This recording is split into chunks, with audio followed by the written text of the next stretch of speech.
I want to review an article that appeared today in the Financial Times. Camilla Cavendish's column is one of the most devastating indictments yet of a government that promised calm, competence and clarity, but has instead delivered a display of drift. What makes her argument so potent is its precision. She's not tilting at ideology or personalities, but at the basic incapacity of the Labour Party to govern. Her accusation is stark. This is not a government facing difficult decisions. It is a government incapable of deciding anything.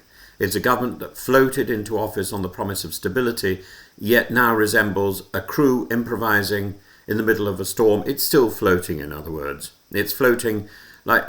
It's floaters that won't flush. They won't go anywhere. Her starting question is brutal.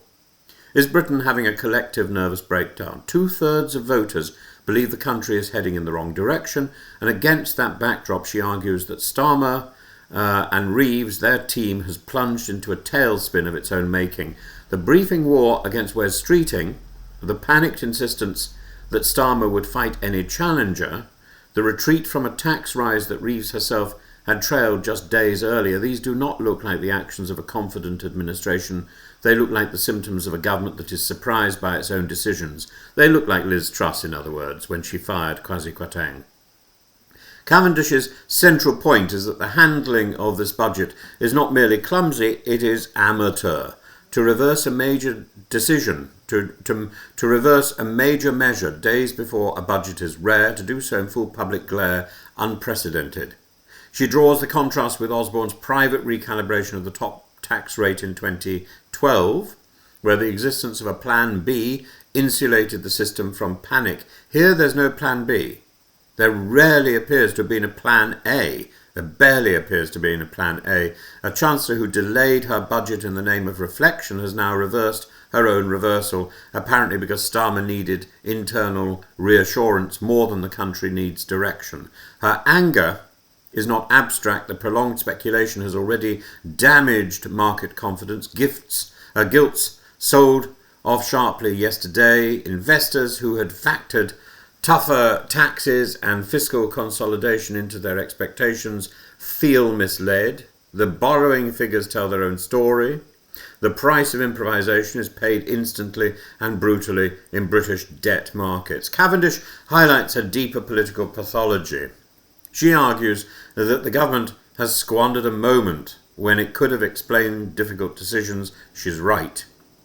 The case for reforming winter fuel allowance, sickness benefits and the broader welfare settlement is not inherently impossible to make.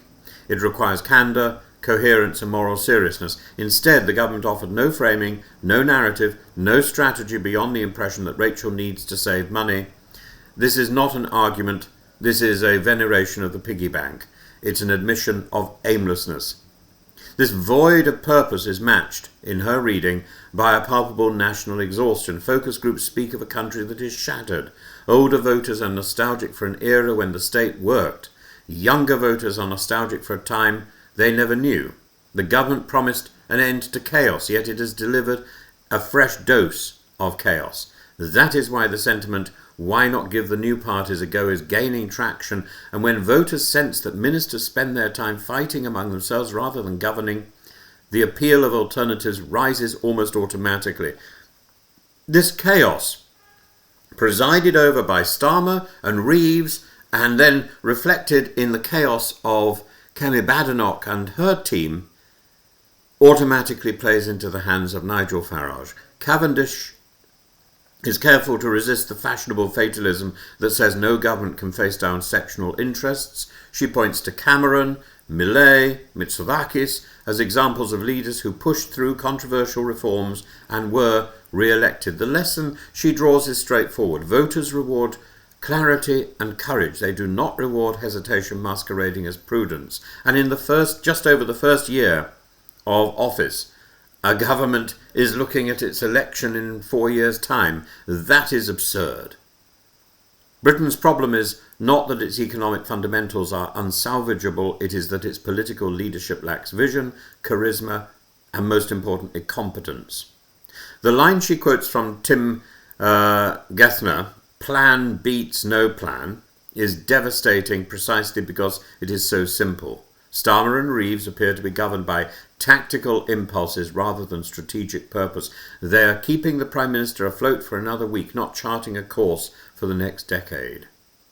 What Cavendish offers at the end is not despair but challenge. The country still retains formidable strengths, entrepreneurial energy, a global cultural imprint, a stable legal framework, a continued magnetic pull for talent. But none of these advantages can compensate for leadership that refuses to define the future. Her final question: is it really too much to ask for leaders who govern for the whole nation and know how to develop a plan and to stick to it? That lands with such force because the answer ought to be obvious. Yet after the week we've witnessed, it no longer is, and we no longer think that Starmer is governing for the whole nation. The tragedy of this moment is not simply the chaos within government, it is that the chaos is unnecessary.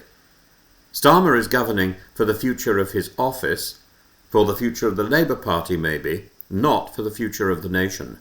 That is not what the Prime Minister is there for. Britain needed competence, it wanted steadiness, it voted for seriousness. Cavendish's column exposes the uncomfortable truth that it has received none of these things, and unless the leadership confronts that fact with honesty and courage, and changes, the question she poses today will become the verdict of history tomorrow.